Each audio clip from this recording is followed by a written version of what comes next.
ములుగు జిల్లాలోని పర్యాటక కేంద్రాలతో పాటు దేవాలయాల్లో భక్తుల సందడి చేశారు. కార్తీక మాసం సందర్భంగా పెద్ద ఎత్తున భక్తులు శివాలయాలను దర్శించుకుంటున్నారు. రామప్పలోని రామలింగేశ్వర స్వామి దేవాలయానికి భక్తులు పోటెత్తారు. రామప్ప దర్శనం ముగిశాక దగ్గరలోని లక్నవరం సరస్సులో బోటింగ్ చేస్తూ అక్కడి అందాలు ఆస్వాదించారు.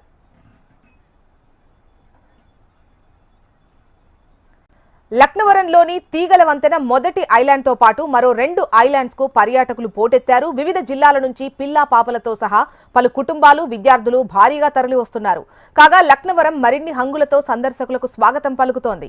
సహజ సిద్ధమైన అందాలతో అనుభూతులు పంచే ఈ పర్యాటక కేంద్రంలో వాటర్ గేమ్స్, అత్యాధునిక బోట్లు ఆహ్వానం పలుకుతున్నాయి. వివిధ రకాల బోట్స్ ను అందుబాటులో ఉంచడంతో నీటిపై విహరిస్తూ సందర్శకులు మైమరిచిపోతున్నారు.